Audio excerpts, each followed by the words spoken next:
un chien errant trouva un bébé abandonné dans les ordures et, avec des aboiements désespérés, attira l'attention d'une jeune femme qui passait. Le sauvetage miraculeux révéla des vérités douloureuses et un lien inexplicable entre trois âmes perdues. Un voyage de compassion où le héros le plus improbable prouve que l'amour transcende les espèces. Ouvrez votre cœur à cette histoire émouvante, laissez votre like, abonnez-vous à la chaîne et dites-nous dans les commentaires, croyez-vous aux anges à quatre pattes? L'aube du quartier de l'Espoir tremblait sous le poids de ses propres ombres lorsqu'un aboiement déchira le silence comme un couteau coupant du velours noir. C'était un son différent des hurlements nocturnes qui résonnaient habituellement dans les ruelles étroites de ce coin oublié de la ville. Cet aboiement portait l'urgence, une note aiguë de désespoir, qui faisait dresser la tête aux chats sur les toits et répondre les chiens derrière les portails avec inquiétude. L'air humide de mars pesait sur les toits de tuiles délavées, tandis qu'un chien errant caramel aux oreilles tombantes et aux poils emmêlés fouinait parmi les poubelles débordantes de la rue Saint-Michel. Ses yeux ambrés ne reflétaient pas seulement la lumière blafarde des lampadaires, mais quelque chose de plus profond, une détermination qui transcendait l'instinct de survie. Sophie se réveilla le cœur battant la chamade cette nuit-là. 3 mois s'étaient écoulés depuis qu'elle avait reçu sa lettre de licenciement de l'hôpital de la ville, et depuis, les nuits étaient toutes pareilles. Une bataille perdue contre les pensées qui tournaient en rond infiniment sur les factures à payer, les CV envoyés sans réponse et le vide laissé par Antoine, qui avait choisi de partir juste au moment où elle avait le plus besoin de soutien. À 32 ans, Sophie sentait le poids du monde sur ses épaules étroites. Le genre de poids qui transforme l'acte simple de sortir du lit en une victoire quotidienne. L'aboiement persistait dehors, différent, insistant, presque humain, dans sa supplique. Elle connaissait ce son.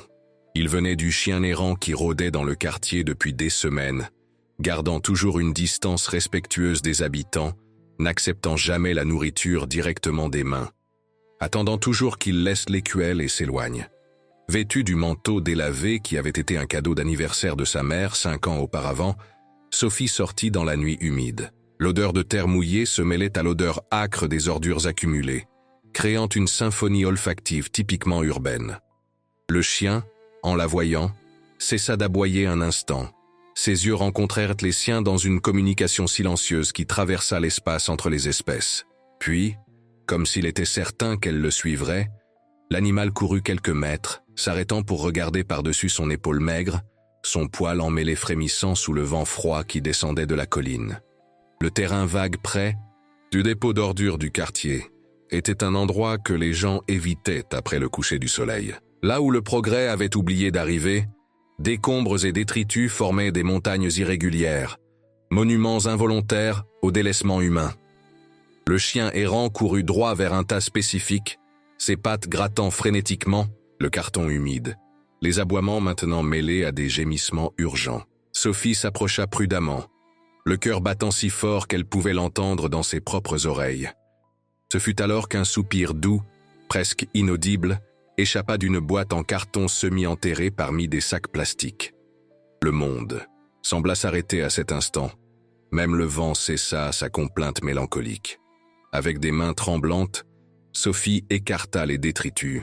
À l'intérieur de la boîte, enroulé dans une fine couverture qui ressemblait plus à un torchon, se trouvait un nouveau-né. Le cordon ombilical encore présent racontait une histoire d'abandon si récente que le petit corps conservait encore un peu de chaleur. Ses petits yeux fermés, ses petites mains serrées en poings minuscules, sa peau violacée par le froid, tout criait l'urgence. Sophie n'hésita pas une seconde. Enlevant son propre manteau, elle enveloppa l'enfant et courut, le chien errant, suivant ses pas comme une ombre fidèle, aboyant pour réveiller tout le quartier. À l'hôpital régional, l'équipe de garde reçut Sophie avec ce mélange de professionnalisme et d'étonnement qui marque les moments extraordinaires de la médecine. Le bébé, un garçon, fut immédiatement emmené en unité de soins intensifs néonatales, tandis que Sophie répondait aux questions de la police et de l'assistante sociale. Le chien errant avait été refoulé à l'entrée, mais restait assis, là comme une statue de dévotion canine, ignorant la pluie fine qui commençait à tomber. Pendant les heures suivantes, Tandis que le petit luttait pour stabiliser sa température corporelle, Sophie se découvrit, incapable de partir. Quelque chose la retenait là, un lien invisible qui allait au-delà de la simple coïncidence du sauvetage. Dans les jours qui suivirent, une routine inattendue s'installa. Sophie se levait tôt, préparait un café léger pour économiser le marc et partait pour l'hôpital.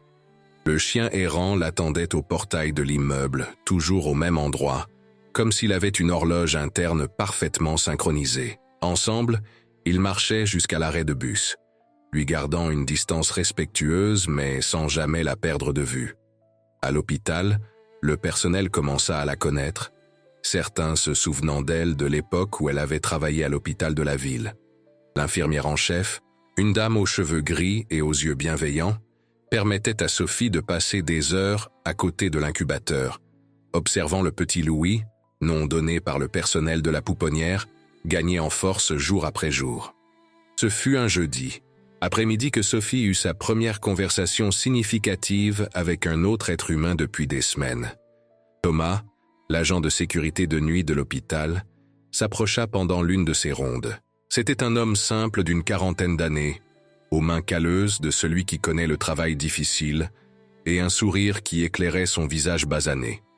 Il raconta qu'il avait vu le chien errant attendre sur le parking toutes les nuits, dormant sous l'auvent quand la pluie s'intensifiait. Il dit qu'il avait commencé à laisser des restes de nourriture pour l'animal, admiré par sa loyauté. La conversation coula naturellement, deux étrangers unis par l'inquiétude pour des êtres vulnérables, et Sophie sentit pour la première fois depuis des mois qu'elle n'était peut-être pas complètement seule au monde. La fête annuelle du quartier de l'Espoir arriva avec ses stands colorés, sa musique live et son odeur de beignets imprégnant l'air. Sophie, qui normalement éviterait la foule, se sentit obligée de participer. Elle monta une petite table avec des affiches racontant l'histoire du sauvetage, demandant des dons pour l'hôpital et sensibilisant à l'abandon d'enfants. Le chien errant, maintenant baptisé par elle Gardien, restait à ses côtés, attirant les curieux, surtout les enfants qui s'approchaient prudemment pour caresser son poil, maintenant plus propre après les bains que Sophie avait réussi à lui donner dans la cour de l'immeuble. Ce fut pendant la fête que Madame Dubois, une dame de 78 ans avec la sagesse de qui a beaucoup vécu, s'approcha. D'une voix rauque d'émotion, elle raconta qu'elle connaissait l'histoire. De Gardien. Le chien avait appartenu à la famille Martin, qui habitait la Maison Bleue du coin.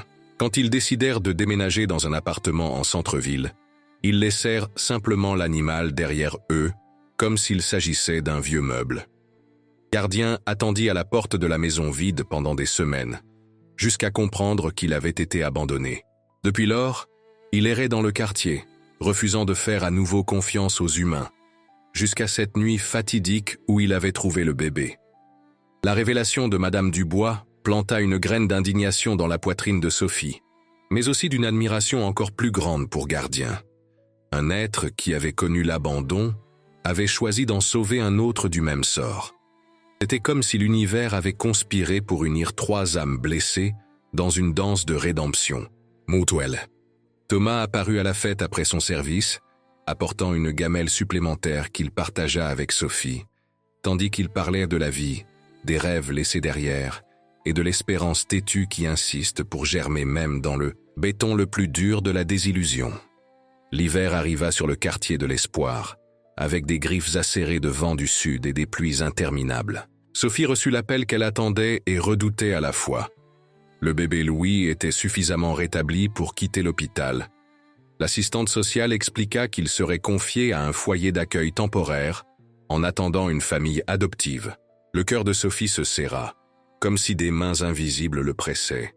Cette nuit-là, elle pleura comme elle n'avait pas pleuré depuis son divorce, larmes chaudes d'impuissance et de désir de pouvoir offrir plus que sa situation ne le permettait. Ce fut Thomas qui, lors de l'une de leurs rencontres fortuites à l'hôpital, suggéra à Sophie de se renseigner sur le programme de famille d'accueil. Il dit connaître une assistante sociale qui pourrait la guider sur le processus. L'espérance s'alluma timidement dans la poitrine de Sophie, comme une bougie luttant contre le vent. Les semaines suivantes furent un marathon bureaucratique. Formulaires qui semblaient sans fin, visite à domicile où chaque recoin de son petit appartement était scruté. Évaluation psychologique qui remuait des blessures mal cicatrisées. Son appartement d'une chambre et séjour aurait besoin d'un berceau, d'une chaise haute et de 1000 autres choses que le budget serré ne permettait pas. Le premier grand tournant survint lorsque la directrice de l'hôpital, connaissant l'histoire et impressionnée par le dévouement de Sophie, lui offrit un contrat temporaire à la pouponnière. Ce n'était pas grand-chose. Le salaire couvrait à peine les dépenses de base, mais lui permettrait de rester proche de Louis tandis qu'elle luttait pour la garde temporaire. Thomas célébra la nouvelle avec un large sourire et une étreinte spontanée qui laissa Sophie rougir et confuse avec l'accélération soudaine de son cœur. Gardien, qui dormait maintenant régulièrement sur le petit balcon de l'appartement de Sophie, sembla sentir le changement d'énergie, aboyant joyeusement, pour la première fois depuis qu'elle l'avait rencontré. La joie fut de courte durée. La syndic de l'immeuble, une femme d'âge mûr avec le tempérament d'un cactus dans le désert, remit personnellement une notification. Les animaux n'étaient pas autorisés dans la copropriété, et Gardien devrait être retiré immédiatement, sous peine d'amende journalière et d'éventuelles actions en expulsion. Sophie lut et relut le papier officiel, le désespoir grandissant à chaque mot. Comment expliquer que Gardien n'était pas seulement un chien, mais une partie fondamentale d'une histoire de sauvetage qui était encore en train de s'écrire?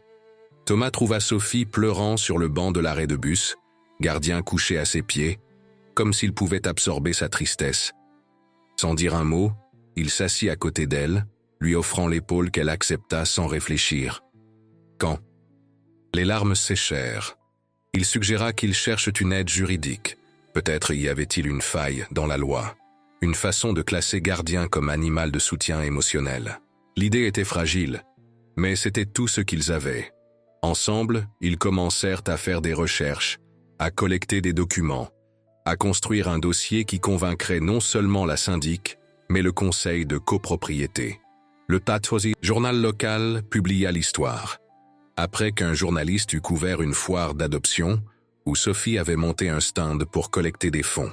La photo de couverture montrait Gardien veillant le berceau improvisé, où une poupée représentait Louis. Le texte ému racontait la saga du sauvetage, la lutte pour la garde, la menace d'expulsion. La répercussion fut immédiate et intense. Les dons commencèrent à arriver. Vêtements de bébé, meubles d'occasion mais en bon état, offres d'aide juridique. Mais tout ne fut pas rose. La famille Martin vit la photo dans le journal et reconnut le chien. Poussés par un mélange de culpabilité mal résolue et d'orgueil blessé, ils apparurent exigeant la restitution de Gardien, prétendant qu'il s'était enfui, non qu'il avait été abandonné. Le mensonge était évident pour quiconque connaissait l'histoire, mais ils avaient d'anciens documents de propriété et des connexions à la mairie. Sophie se retrouva à lutter sur deux fronts, la bataille pour la garde de Louis et maintenant la dispute pour le maintien de Gardien. Madame Dubois et d'autres anciens voisins savaient la vérité sur l'abandon, mais craignaient de témoigner formellement. La famille Martin avait la réputation d'être vindicative, et personne ne voulait d'ennui. Il fallut toute la persuasion de Thomas et Sophie pour obtenir quelques déclarations écrites, même informelles. Le climat dans le quartier devint tendu, divisé entre ceux qui soutenaient Sophie et ceux qui préféraient ne pas s'impliquer. Gardien semblait sentir la tension, devenant plus protecteur, grognant doucement chaque fois que des étrangers s'approchaient trop. L'audience pour la détermination de la garde provisoire de Louis fut fixée pour un mardi pluvieux d'août. Sophie avait à peine dormi la nuit précédente, alternant entre répéter des réponses pour d'éventuelles questions et vérifier les documents pour la 10e fois. Thomas avait demandé un jour de congé pour l'accompagner, un geste qui réchauffa son cœur plus qu'elle n'était disposée à l'admettre.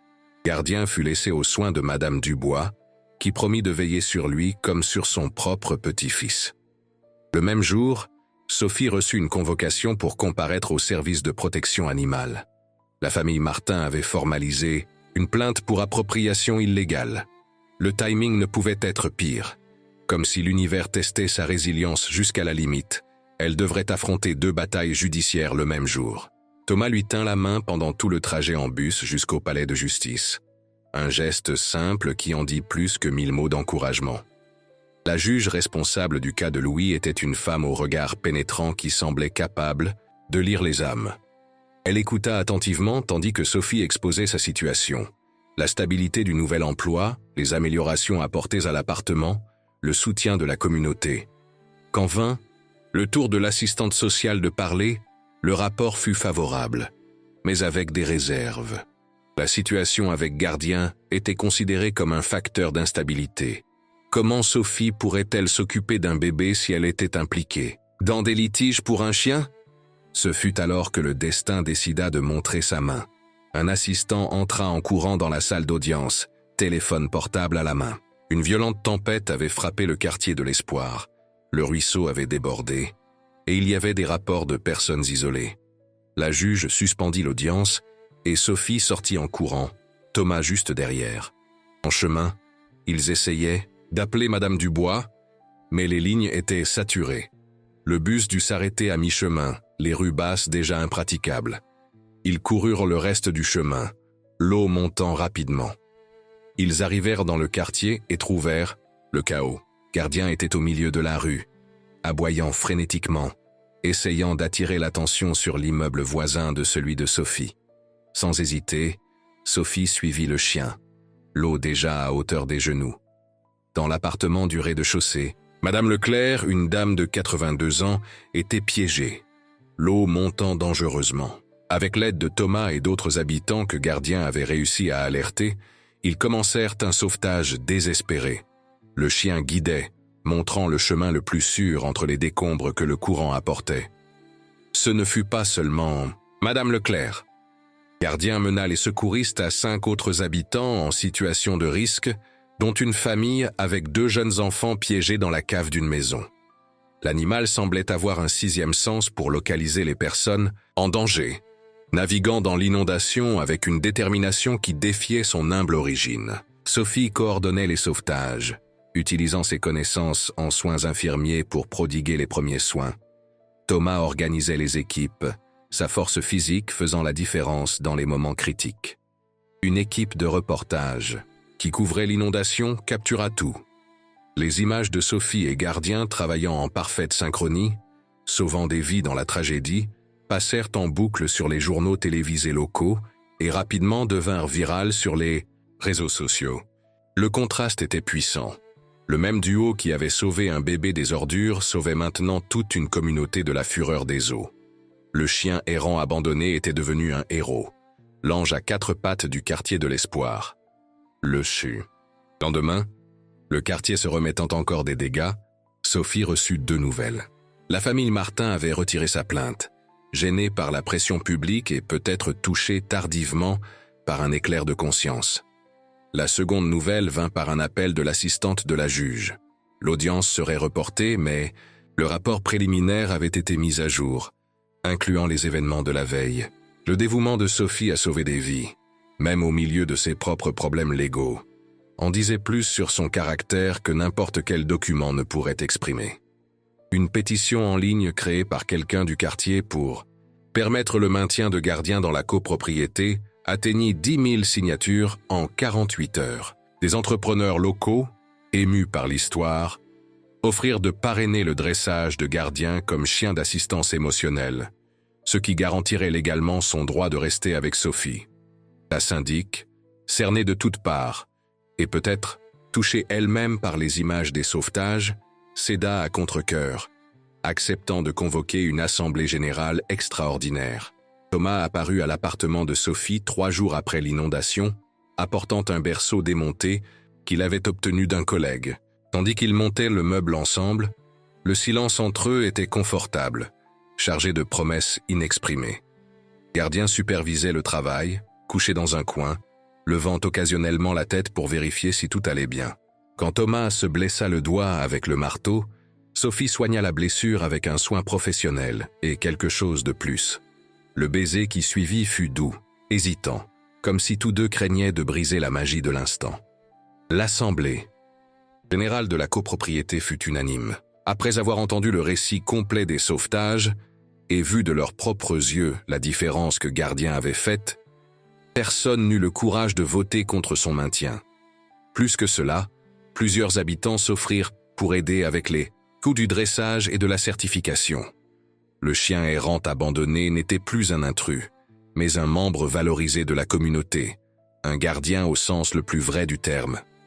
La nouvelle audience pour la garde de Louis se déroula sans encombre. La juge, clairement impressionnée par les développements récents et par le soutien massif de la communauté, accorda la garde provisoire pour 1 an, avec une forte indication que Sophie serait prioritaire pour l'adoption définitive. Quand ils sortirent du palais de justice, le soleil de février baignait la ville d'une lumière dorée. Louis, dans les bras de Sophie, balbutiait ses premières tentatives de parler. Maman sortit claire comme du cristal, faisant Sophie pleurer des larmes de joie pure. Gardien aboya une fois, comme s'il ponctuait l'instant. Et Thomas enveloppa tout le monde dans une étreinte qui semblait contenir l'univers entier. La fête de célébration envahit le quartier de l'Espoir. La salle communautaire fut petite pour contenir tous ceux qui voulaient célébrer. Sophie tint à préparer elle-même le gâteau, le premier gâteau d'anniversaire officiel de Louis, maintenant légalement son fils. La date choisie fut celle du sauvetage, une renaissance pour tous les impliqués.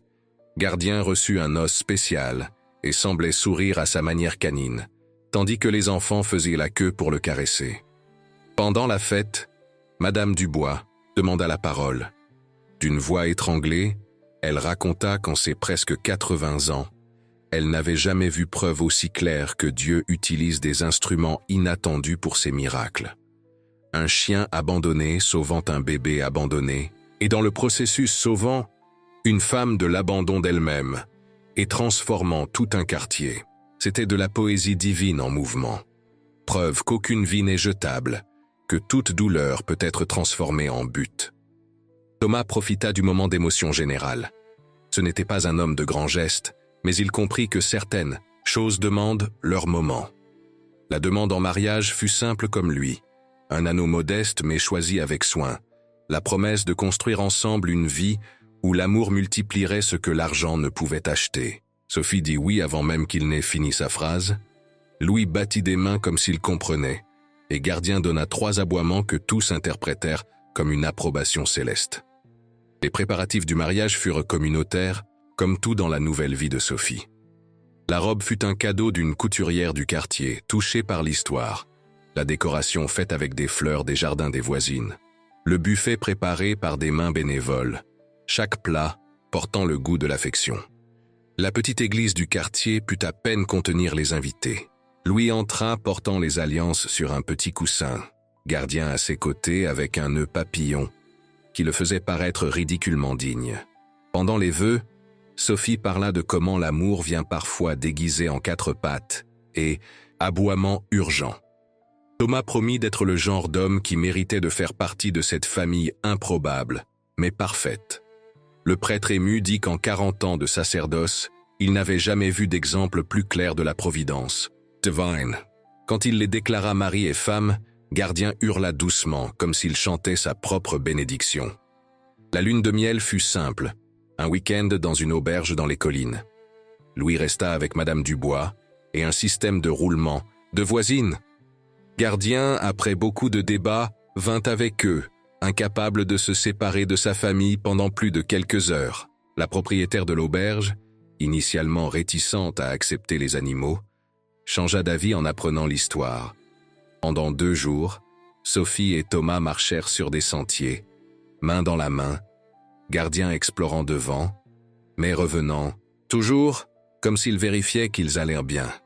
6 mois plus tard, le petit appartement ne suffisait plus à la famille grandissante. Avec des économies combinées et un petit prêt, ils réussirent à obtenir une maison modeste mais avec un jardin, dans le même quartier de l'Espoir. Le déménagement fut un autre événement communautaire, des voisins apparaissant avec des brouettes et de la bonne volonté. Gardien supervisa tout, particulièrement inquiet pour la boîte où se trouvaient les jouets de Louis. Le jardin devint son royaume, où il pouvait courir tout en gardant tout le monde sous surveillance. Sophie fut promue infirmière en chef de la pouponnière. L'hôpital, reconnaissant son travail non seulement professionnel, mais communautaire, créa un programme spécial d'accueil pour les bébés abandonnés. Louis, maintenant avec un vocabulaire s'étendant quotidiennement, appelait Gardien « Wa, héros », une déformation de héros qui faisait rire tout le monde. Le chien acceptait le titre avec dignité, apportant occasionnellement ses jouets à Louis, dans une démonstration touchante d'amour interespèce. Le 2e anniversaire de Louis fut célébré sur la place qui avait remplacé le terrain, vague. Une plaque discrète marquait l'endroit comme place de l'espoir, en hommage non pas au quartier, mais au sentiment qui avait transformé la tragédie en triomphe. Des enfants jouaient sur les jeux colorés, des mères discutaient sur les bancs à l'ombre, et des chiens se promenaient avec leur maître dans une harmonie qui semblait impossible des années auparavant. Sophie observait tout avec le cœur débordant, tandis que Thomas l'enlaçait par derrière, les mains posées sur son ventre qui commençait à montrer les signes d'une nouvelle vie grandissante. La nouvelle de la grossesse était venue comme une douce surprise. Louis aurait un frère ou une sœur à protéger, Gardien un autre petit humain à ajouter à sa meute. Le chien semblait déjà savoir, s'approchant, avec un soin redoublé du ventre de Sophie, reniflant doucement comme s'il pouvait sentir la vie y pulser. Thomas plaisantait en disant qu'il devrait trouver une assistante de puériculture pour Gardien, qui prenait très au sérieux son travail de protecteur familial. L'accouchement de Sophie fut accompagné par une petite foule de l'extérieur, de l'hôpital. Quand la petite fille naquit en bonne santé et pleurant fort, Thomas dut sortir 3 fois pour informer les anxieux. Louis connut sa sœur avec une curiosité solennelle, déclarant « bébé tout petit », ce qui devint immédiatement le surnom de Camille. Gardien fut amené pour connaître le nouveau membre de la famille, renifla délicatement et assuma sa position de garde, comme il l'avait fait des années auparavant avec Louis. La vie suivit son cours de petits miracles quotidiens. Sophie se partageait entre le travail, le bénévolat à l'ONG et les soins aux enfants. Thomas fut promu superviseur de sécurité de l'hôpital, pouvant mieux synchroniser ses horaires avec sa femme. Gardien, maintenant avec des poils gris apparaissant sur le museau, maintenait une surveillance infatigable, adaptant ses rondes pour inclure le berceau de Camille dans sa routine de patrouille domestique. Ce fut un dimanche après-midi quelconque, que Sophie trouva Louis dans le jardin, parlant sérieusement avec Gardien. Le garçon, maintenant âgé de 4 ans, expliquait au chien qu'il était le meilleur héros du monde, parce qu'il sauvait des gens sans avoir besoin de cape. Gardien écoutait avec cette patience infinie qu'il réservait aux enfants, la queue remuant doucement. Sophie sentit les larmes couler librement en réalisant que son fils grandissait, en comprenant que l'héroïsme vient sous toutes les formes et que l'amour n'a pas besoin de pédigré pour être noble. Le 5e anniversaire du sauvetage fut marqué par une inauguration spéciale. Le centre d'accueil Gardien ouvrait ses portes, financé par des entrepreneurs touchés par l'histoire et géré par l'ONG qui avait grandi à partir du mouvement initial. L'espace offrirait un soutien aux familles d'accueil, un dressage pour chiens d'assistance, et surtout de l'espoir pour les enfants et animaux abandonnés. Sophie coupa le ruban inaugural avec Louis et Camille à ses côtés, Thomas lui tenant la main, et Gardien assis dignement, portant sa médaille d'honneur décernée par la mairie. Le discours de Sophie fut bref, mais puissant. Elle parla de comment un aboiement à l'aube avait changé non seulement sa vie, mais toute une communauté. Comment l'abandon subi par un chien errant s'était transformé en salut pour beaucoup. Comment l'amour, quand il est vrai, ne connaît pas les espèces, ne se limite pas par les liens du sang, ne s'intimide pas face aux difficultés matérielles. Elle termina en disant que chaque personne présente ici était la preuve vivante que les miracles arrivent tous les jours, déguisés en rencontres apparemment fortuites. Gardien recevait maintenant des visites régulières du vétérinaire. L'âge réclamait son tribut en articulation plus raide, sommeil plus lourd, mais l'esprit restait alerte. Louis avait développé l'habitude de lire aux chiens des histoires d'aventure que Gardien écoutait avec un intérêt apparent. Camille avait appris à marcher en se tenant au poil du chien qui ajustait patiemment son pas au sien. La famille avait grandi de manière que Sophie n'aurait jamais imaginé cette nuit lointaine où elle avait suivi un aboiement urgent. L'automne apporta une nouvelle qui remplit la maison de joie. Le centre d'accueil avait remporté sa première grande victoire judiciaire. Un réseau d'abandon de bébés avait été démantelé grâce à des signalements organisés par l'ONG et 10 enfants furent sauvés de conditions déplorables. Chaque sauvetage ramenait des souvenirs de cette première nuit, mais maintenant il y avait une structure, de l'espoir, et surtout la preuve qu'une personne, un chien, un acte de courage pouvait créer des vagues de changements qui se propageaient bien au-delà du point d'impact initial. Thomas surprit Sophie pour son anniversaire avec un album de photographies. Chaque page racontait une partie de l'histoire, depuis des coupures de presse sur le premier sauvetage jusqu'à des photos récentes de la famille réunie. Au centre de presque toutes les images se trouvait Gardien, le fil d'or qui connectait tous les moments.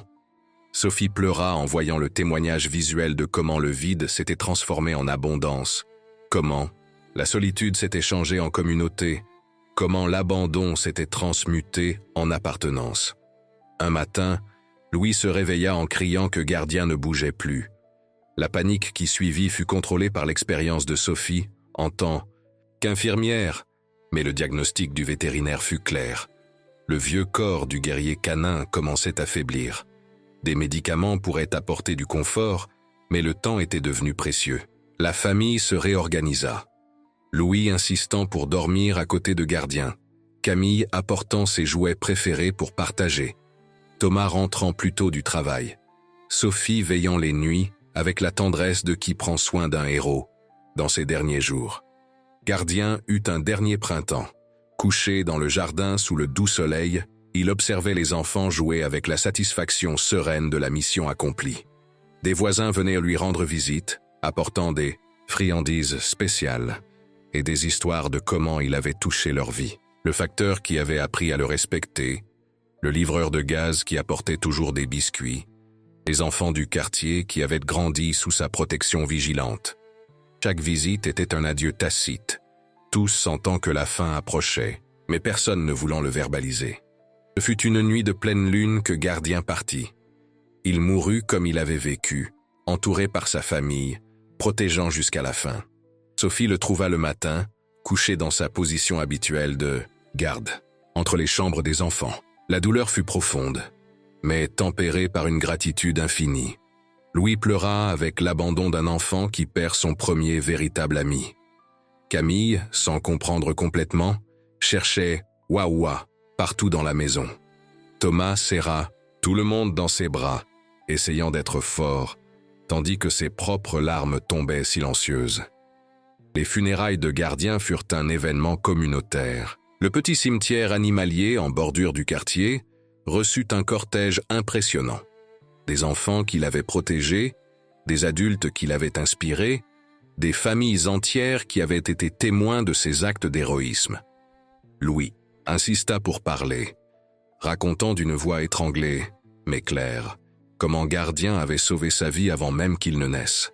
Comment le chien avait enseigné que le véritable amour est celui qui protège, qui prend soin, qui reste même quand c'est difficile. Comment il serait pour toujours l'ange à 4 pattes de la famille. Sophie, quand vint son tour de parler, choisit ses mots avec soin. Elle raconta cette aube fatidique quand un aboiement avait changé le cours de multiples vies. Comment un être abandonné avait choisi de transformer sa douleur en salut pour d'autres. Comment Gardien avait prouvé quotidiennement que l'héroïsme n'a pas besoin de reconnaissance, que l'amour le plus pur vient souvent des endroits les plus inattendus. Elle termina en disant que bien que Gardien ne serait plus physiquement présent, son héritage d'amour et de protection continuerait de vivre dans chaque vie qu'il avait touchée, dans chaque animal sauvé par le centre, dans chaque enfant accueilli avec amour. La pierre tombale fut simple mais puissante. Gardien, protecteur de vie, sauveur d'âme, preuve que les anges existent et ont parfois 4 pattes. Des fleurs fraîches apparaissaient régulièrement, laissées par des mains anonymes reconnaissantes. Louis développa l'habitude de visiter chaque semaine, racontant à son ami l'école sur comment il protégeait Camille, comme il essayait d'être courageux comme il l'avait enseigné. Dans ces moments, Sophie observait de loin, voyant son fils grandir avec des valeurs qu'aucune école ne pourrait mieux enseigner que la vie avec Gardien avait enseigné. 1 an après le départ de Gardien, Sophie était au centre d'accueil, quand arriva un appel urgent. Une chienne gestante avait été abandonnée sur un terrain proche de l'ancien lieu du sauvetage de Louis. Sans hésiter, Sophie y alla avec l'équipe. Ils trouvèrent la chienne effrayée, mais docile, protégeant instinctivement son ventre gonflé. Pendant le transport vers la clinique vétérinaire partenaire, quelque chose dans le regard de l'animal rappela à Sophie Gardien le même mélange de peur et d'espérance, de méfiance et de besoin de croire. Les chiots naquirent en bonne santé. 5 petites vies qui commençaient avec une meilleure chance que leurs origines ne le suggéraient. Louis et Camille accompagnèrent tout le processus, fascinés. Ce fut Louis qui remarqua le premier. L'un des chiots, plus petit que les autres, luttait plus que ses frères pour téter, montrait une détermination disproportionnée à sa taille. Avec la permission de Sophie et Thomas, Louis choisit ce chiot pour faire partie de la famille, le baptisant Espérance, en hommage au quartier qui les avait accueillis et au sentiment que Gardien avait enseigné à ne jamais abandonner. Le dressage d'Espérance commença tôt, supervisé par Louis, qui appliquait tout ce qu'il avait appris en observant Gardien. Le chiot montrait une aptitude naturelle à prendre soin, surprenant les dresseurs professionnels par son intuition. Camille, maintenant plus âgée, participait, enseignant des commandes de base avec la patience de qui a eu le meilleur professeur. La maison retrouva le son des petites pattes qui courent, des aboiements alertes, et cette sensation de protection que seule la présence d'un chien dévoué peut apporter. Le cycle de la vie continuait, mais maintenant renforcé par une structure qui n'existait pas avant. Le centre Gardien était devenu une référence nationale en accueil et protection. Des familles de tout le pays venaient apprendre le modèle développé dans le quartier de l'Espoir. Des universités envoyaient des étudiants de services social, de médecine vétérinaire et de psychologie pour des stages. Des documentaires furent filmés, des thèses écrites.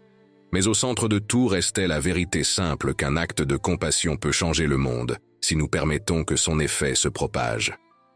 Sophie, maintenant directrice du centre, gardait les pieds sur terre et le cœur ouvert. Chaque enfant sauvé, chaque animal accueilli portait un peu de l'histoire de Gardien. Thomas coordonnait la sécurité de toute l'opération, garantissant que l'espace restait sûr pour les plus vulnérables. Louis, à 10 ans, montrait déjà une vocation pour la médecine vétérinaire, passant des après-midi à aider aux soins des animaux. Camille, avec sa facilité de communication naturelle, organisait des campagnes de collecte de fonds qui mobilisaient toute la ville. Un après-midi spécial de printemps, le maire vint dans le quartier pour une cérémonie officielle. La rue, où tout avait commencé, serait renommée rue Gardien, en hommage à l'improbable héros qui avait transformé une communauté. Sophie serra fort la main de Thomas, tandis que Louise et Camille tenaient Espérance, qui assistait solennellement, comme s'ils comprenaient l'importance du moment. Quand la plaque fut révélée, il n'y eut pas un œil sec dans la foule. Le nom d'un chien errant abandonné marquerait maintenant pour toujours la carte de la ville, preuve concrète que tout être a de la valeur, toute vie compte. Le discours du maire fut protocolaire, mais les paroles de Madame Dubois, maintenant âgée de 90 ans et encore lucide, touchèrent les cœurs. Elle rappela comment le quartier était avant, divisé, méfiant, chacun ne s'occupant que de ses problèmes. Comment un chien avait enseigné une leçon que les humains avaient oubliée? Que nous sommes tous partis de la même meute? Que protéger le vulnérable nous rend plus forts, pas plus faibles. Elle termina en disant que Gardien avait pu partir, physiquement, mais son esprit vivait dans chaque acte de bonté, dans chaque main tendue, dans chaque vie sauvée. La nuit tomba doucement sur le quartier de l'Espoir. Sophie était sur le balcon de la maison, observant les lumières s'allumer aux fenêtres voisines. Louis étudiait à la table de la cuisine, Espérance couchée à ses pieds. Camille aidait Thomas à préparer le dîner, parlant animément du projet scolaire sur les héros locaux, où évidemment Gardien était le protagoniste. La paix qui l'enveloppait était profonde, née non pas de l'absence de problèmes, mais de la certitude qu'ensemble ils pouvaient affronter n'importe quel défi. Soudain, Espérance dressa les oreilles et courut vers le portail en aboyant. Ce n'était pas un aboiement d'alarme, mais de reconnaissance. Sophie s'approcha et vit une jeune femme arrêtée sur le trottoir tenant une boîte. Le déjà-vu fut immédiat, mais cette fois il n'y avait pas de désespoir. Juste quelqu'un qui avait entendu parler du centre et venait chercher de l'aide pour des chiots trouvés abandonnés. Sophie sourit en ouvrant le portail. L'histoire se répétant, mais maintenant avec un réseau de soutien, avec une structure, avec l'espérance institutionnalisée. Tandis qu'elle installait les chiots et calmait la jeune femme, Sophie pensa à comment la vie tisse ses toiles de connexion. Un aboiement à l'aube des années auparavant avait créé des vagues qui se propageaient encore, touchant des vies qu'elle ne connaîtrait jamais personnellement. Gardien avait prouvé que les héros n'ont pas besoin de cap, que les sauveurs viennent parfois avec 4 pattes, et que l'amour, quand il est vrai, transcende les barrières entre les espèces. Chaque chiot sauvé, chaque enfant accueilli, chaque famille reconstruite, portait un fragment de l'âme généreuse du chien errant, qui avait refusé de laisser un bébé mourir dans le froid.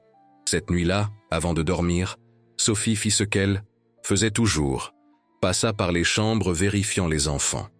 Louis dormait avec un livre sur les soins canins ouvert sur la poitrine, Espérance enroulée à ses pieds. Camille serrait l'ours en peluche qui avait été celui de Louis, entouré de dessins de chiens qu'elle avait faits à l'école.